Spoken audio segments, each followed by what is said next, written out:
দেখা যাক আমরা এমন কোনো রৈখিক রূপান্তর বা লিনিয়ার ট্রান্সফরমেশন বানাতে পারি কিনা যেটা কিনা কোনো কোণকে থিটা পরিমাণ ঘুরিয়ে দেওয়ার একটি ট্রান্সফরমেশন।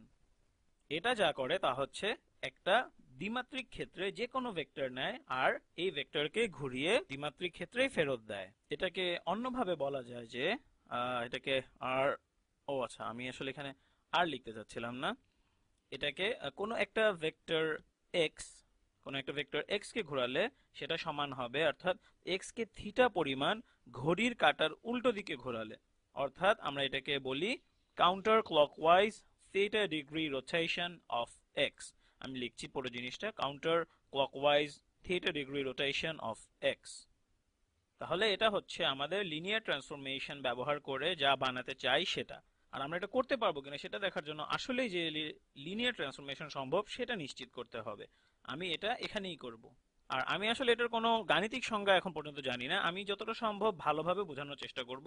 এখন তাহলে তাড়াতাড়ি করে অক্ষগুলো এঁকে ফেলি, আমাকে একটু ভালো করে রাখতে হবে। এটা হচ্ছে তাহলে আমার ভার্টিক্যাল বা উলম্ব অক্ষ এবং এটা হচ্ছে আমার হরাইজন্টাল বা আনুভূমিক অক্ষ। আমি এটাকে বলতে পারি x1 আর আমি এটাকে ধরো বলবো x2। আগের ভিডিওতে আমি এখানে x আর y ব্যবহার করেছিলাম। এটা হচ্ছে আমাদের প্রথম উপাংশ আর এটা হচ্ছে আমাদের দ্বিতীয় উপাংশ। আর তাহলে আমি যদি কোনো ভেক্টর x নেই, আমরা জানি যে এটাকে ঘড়ির উল্টো দিকে ঘোরানো দেখতে অনেকটা এইরকম হবে। আমি ঘোরানোর পরেরটা নীল রং দিয়ে আঁকছি। এটা দেখতে অনেকটা এরকম হবে তাহলে, এবং এখানের এই কোণটা হচ্ছে থেটা। তাহলে ঠিক এখানের এটা হচ্ছে এক্স কে থেটা পরিমাণ ঘোরালে যেটা পাওয়া যায় সেটা, অর্থাৎ এটা হচ্ছে সেই ভেক্টর। তাহলে আমরা কি করলে নিশ্চিত হতে পারবো যে এটা একটা লিনিয়ার কম্বিনেশন? আমাদেরকে দুটো জিনিস দেখতে হবে। আমাদেরকে দেখতে হবে যে ট্রান্সফরমেশনটা, অর্থাৎ দুটো ভেক্টরের যোগফলকে থেটা পরিমাণ ঘোরালে সেটা সমান হবে ভেক্টরগুলোকে আলাদা আলাদাভাবে ঘোরানোর সমষ্টির সমান, অর্থাৎ ভেক্টর এক্স ঘোরানো যোগ ভেক্টর ওয়াই এর ঘোরানো বা রোটেশন। আর আমি এটাকে ছবি দিয়ে দেখাবো। এটা হচ্ছে ভেক্টর এক্স। ধরি যে ভেক্টর ওয়াইটা হচ্ছে দেখতে অনেকটা এরকম। শুরুর ভেক্টরগুলোকে হলুদ রং দিয়ে আঁকি। এখন ধরি যে ভেক্টর ওয়াই দেখতে অনেকটা এরকম। তাহলে এক্স যোগ ওয়াই সমান কত হবে? এখন তাহলে একটার শেষে আরেকটা বসাই। আমরা যদি ওয়াই কে সরিয়ে ওখানে নিয়ে যাই, তারপরেও ওটা ওয়াই থাকবে।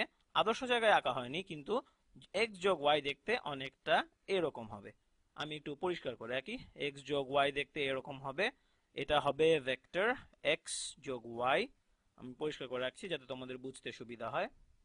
এখন এটাকে থেটা কোণে ঘোরালে দেখতে কিরকম হবে? এটাকে থেটা কোণে ঘোরালে ব্যাপারটা কিরকম দাঁড়াবে? আমি অনেকটা আন্দাজ করছি যে এটা দেখতে হয়তো অনেকটা এরকম হবে। তাহলে এখানের এটা হবে এক্স যোগ ওয়াই কে থেটা পরিমাণ ঘোরানোর পরবর্তী অবস্থা। এখন দেখা যাক যে এক্স আর ওয়াই কে আলাদাভাবে ঘুরিয়ে যোগ করলে একই জিনিস পাওয়া যায় কিনা। তাহলে আমরা যদি ওয়াই কে থেটা পরিমাণ ঘোরাই তাহলে কিরকম হবে? আমরা যদি ওয়াই কে থেটা পরিমাণ ঘোরাই তাহলে দেখতে অনেকটা এরকম হবে। এটা আসলে আন্দাজের উপরই আঁকছি আমি। আসলে এটা চাঁদা বা এবং স্কেল দিয়ে আঁকলে ভালো হতো। মনে হয় ওয়াই কে থেটা পরিমাণ ঘোরালে দেখতে অনেকটা এরকম হবে। এটা হচ্ছে সেই এটা হচ্ছে সেই থেটা কোণ যেটা আমরা আগে দেখে এসেছি। এটাকে যেন দেখতে পারো সেরকম ভাবে একটু উজ্জ্বল রং দিয়ে আঁকি। এটা হচ্ছে কোণ থেটা। তাহলে এটা হচ্ছে সেই ভেক্টরটা। এক্স কে ঘোরালে এটা পাওয়া যায়। আর তাহলে আমরা যদি এক্স আর ওয়াই কে ঘোরানোর পরে যোগ করি, আমরা আসলে আমরা আসলে গাদাগাদি করে ফেলেছি অনেক, কিন্তু আমার মনে হয় তোমরা বুঝতে পারছো যে এটা মানে এক্স এর ঘূর্ণন আর ওয়াই এর ঘূর্ণনের যোগফল। এইটা হচ্ছে আমাদের এক্স যোগ ওয়াই এর, এক্স এবং ওয়াই এর পৃথক পৃথক ঘূর্ণনের যোগফল। তাহলে এখান থেকে সেই এক্স যোগ ওয়াই এর ঘূর্ণনের সমানই পাওয়া যায়। তাহলে অন্তত ছবিতে আমরা এই জিনিসটি পূরণ করতে পেরেছি। এখন এই লিনিয়ার ট্রান্সফরমেশন ঠিকমতো করার জন্য আমাদের দ্বিতীয় শর্তটা হচ্ছে একটা ভেক্টরকে কোনো কিছু দিয়ে গুণ করে থেটা কোণে ঘোরালে আর থেটা কোণে ঘুরিয়ে গুণ করলে একই জিনিস পাওয়া যাবে। আমি শর্তটা ভিডিওতে লিখে দিচ্ছি, তোমাদের বুঝতে সুবিধা হবে। আমি এবারও ছবি দিয়ে উদাহরণ দেই। এটা হচ্ছে আমার ভার্টিক্যাল অক্ষ এবং এটা হচ্ছে আমার হরাইজন্টাল অক্ষ। আর ধরি এটা হচ্ছে আমার ভেক্টর এক্স। এখন তাহলে এটাকে কিছু দিয়ে গুণ করে আঁকি। এক্স কে কোনো কিছু দিয়ে গুণ করলে সেটা দেখতে ওই রকম হবে, কিন্তু এটা আরেকটু লম্বা হবে। তাহলে ধরি এটা হচ্ছে অনেকটা একটু লম্বা করে আঁকি। তাহলে এটা হচ্ছে অনেকটা এরকম। তাহলে এটা হচ্ছে আমার সি গুণ এক্স, আর এটাকে আমি থেটা পরিমাণ ঘোরাবো। তাহলে আমরা যদি থিটা পরিমাণ ঘোরাই তাহলে যে ভেক্টর পাওয়া যাবে সেটা দেখতে অনেকটা এরকম হবে।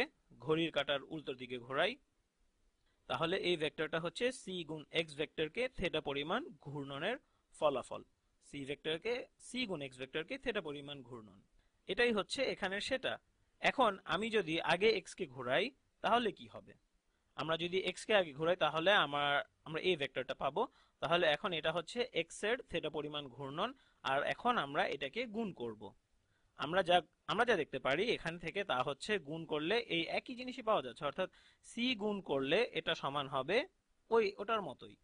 তাহলে অন্তত ছবি বা গ্রাফ দিয়ে আমি তোমাকে দেখাতে পারছি যে এটা শর্তটি পূরণ করে। তাহলে ঘূর্ণন অবশ্যই হচ্ছে একটা লিনিয়ার ট্রান্সফরমেশন, অন্তত আমি এভাবে তোমাকে দেখাতে পারছি। এখন তাহলে এটার জন্য আরেকটা গাণিতিক সংজ্ঞা ঠিক করা যাক। আসলে এটা ম্যাট্রিক্সে বানানো যাক, যেটা কিনা লিনিয়ার ট্রান্সফরমেশন ব্যবহার করা যাবে। তাহলে আমি বলছি যে আমার কোনো ভেক্টর x এর r2 থেকে r2 তে ঘূর্ণন ট্রান্সফরমেশন কে কোনো 2x2 আকারের ম্যাট্রিক্স দিয়ে সংজ্ঞায়িত করার কথা। আর এটা হচ্ছে 2x2 ম্যাট্রিক্স, কারণ আমরা r2 থেকে r2 তেই এটাকে বদলাচ্ছি, সুতরাং এটা হবে ভেক্টর x। আমি যে এটা করতে পারবো তার কারণ হচ্ছে আমি অন্তত গ্রাফ দিয়ে দেখিয়েছি যে এটা আসলেই একটা লিনিয়ার ট্রান্সফরমেশন। তাহলে আমরা এই কিভাবে পাবো? আমরা r2 তে কাজ করছি, সুতরাং আমরা প্রথমে একটি অন্য সববারের মতো একটি অভেদক ম্যাট্রিক্স দিয়ে কাজ শুরু করব, যেটা হচ্ছে এরকম 1 0 0 1, কারণ এটা r2 তে।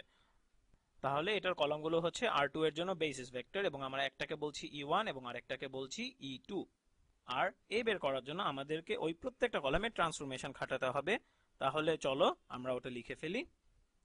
তাহলে এ, আমাদের ম্যাট্রিক্স এ হবে, এর প্রথম কলাম হবে ভেক্টর 1 0 এর উপর খাটানো ঘূর্ণন ট্রান্সফরমেশন। আমরা লিখছি আবার পুরো জিনিসটা, ভেক্টর এ হবে এই প্রথম কলাম 1 0, এটার উপর খাটানো ঘূর্ণন ট্রান্সফরমেশন।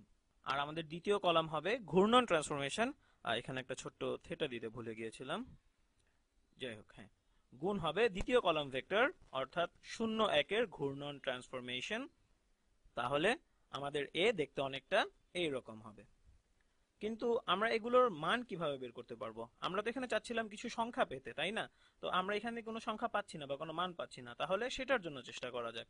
তাহলে আবার কিছু অক্ষ আঁকি, অন্য একটা রং দিয়ে আঁকি। এটা হচ্ছে আমার উল্লম্ব অক্ষ এবং এটা হচ্ছে আমার আনুভূমিক অক্ষ। আমি এটাকে বলি x1 আর এই অক্ষটাকে বললাম x2। এখন এই বেসিস ভেক্টর e1 এটা দেখতে কি রকম হবে? এটা হচ্ছে আনুভূমিক অক্ষের দিকে 1, x1 হচ্ছে 1 আর x2 হচ্ছে 0। তাহলে এখানে এটা হবে 1, e1 দেখতে তাহলে হবে এরকম। এটাকে আরেকটু উজ্জ্বল রং দিয়ে আঁকি, e1 এটা দেখতে হবে অনেকটা এইরকম। এখন e2 দেখতে কিরকম হবে সেটাও লিখে ফেলি। e2 দেখতে হবে, এটাকে হলুদ রং দিয়ে করি, e2 তাহলে হবে দেখতে অনেকটা এইরকম। আমরা e2 কে আঁকছি, এটাকে হলুদ রং দিয়ে করলাম বোঝার সুবিধার জন্য। e2 হচ্ছে ওই ভেক্টরটা 0 1, এটা হচ্ছে x2 বরাবর 1। এখন আমি যদি e1 কে থেটা কোণ পরিমাণ ঘোরাই তাহলে সেটা দেখতে কিরকম হবে? তাহলে আমি যদি e1 কে থেটা পরিমাণ ঘোরাই, আমি এটাকে এই রং দিয়ে করি, এটার দৈর্ঘ্য একই থাকবে কিন্তু এটা দেখতে ঘুরে এরকম হয়ে যাবে, আর এটা হচ্ছে কোণ থেটা।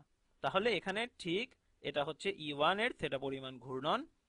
এখন এখন তো সবই ভেক্টর, এটাই হচ্ছে এরকম।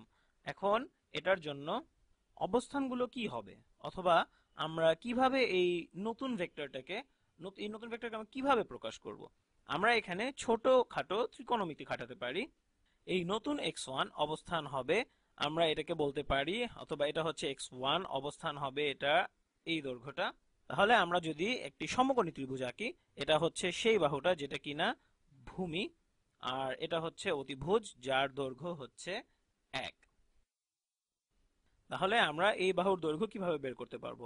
আমরা যদি এটাকে ভূমি ভাগ অতিভুজ করি তাহলে অতিভুজ, এটাকে আমরা এখানে লিখি ভূমি ভাগ অতিভুজ, যেটা কিনা খালি হবে 1, অর্থাৎ সমান হচ্ছে কোসাইন অফ থেটা।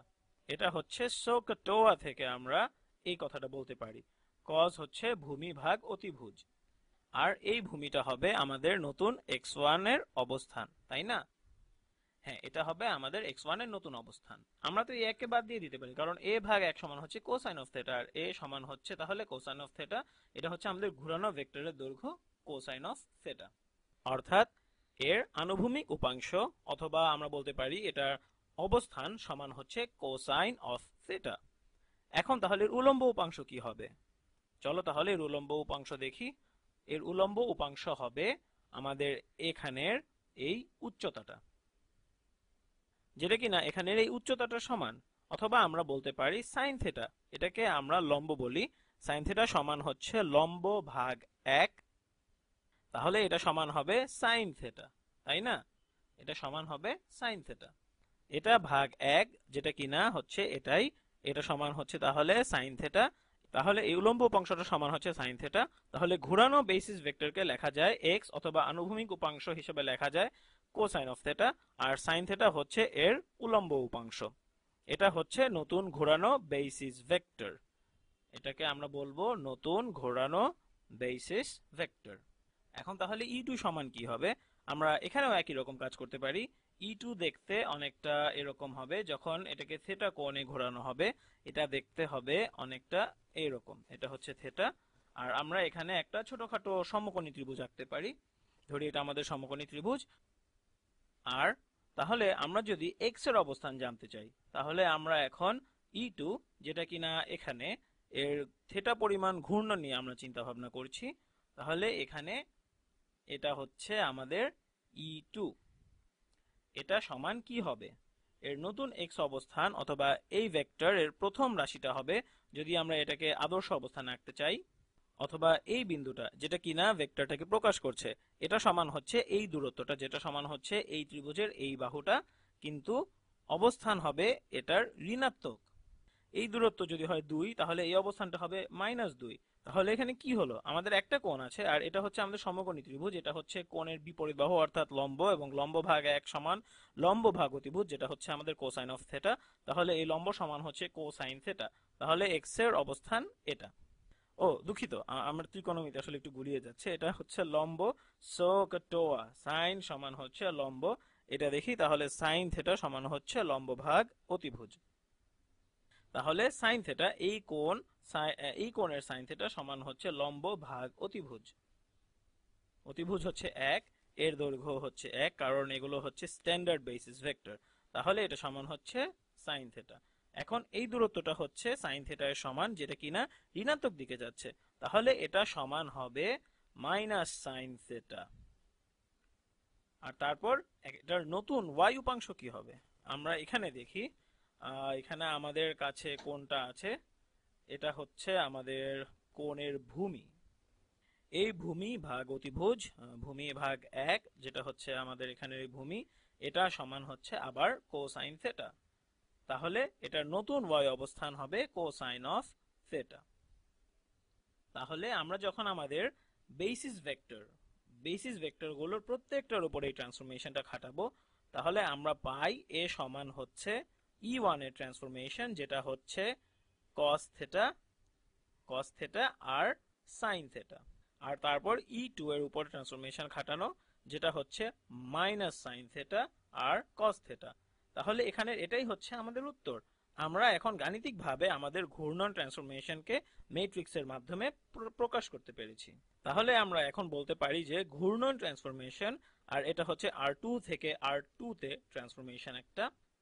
আমরা বলতে পারি যে আমাদের ডোমেইনে যে কোনো ভেক্টর x কে থেটা কোণে ঘোরানো সমান হচ্ছে, এটাকে থেটা কোণে ঘোরানো সমান হচ্ছে cos theta sin theta minus sine theta cos theta. এটা দিয়ে গঠিত ম্যাট্রিক্স গুণ আমাদের ডোমেইনে আমাদের ভেক্টরের সাথে গুণ, অর্থাৎ x1 আর x2। এখন তোমরা হয়তো বলতে পারো যে এগুলো তো তোমরা আগেও দেখেছো, এবং এটাকে কিভাবেই বা তোমরা কাজে লাগাবে? এখানে cos থেটা আছে, sin থেটা আছে, এটাকে কিভাবে প্রয়োগ করবে?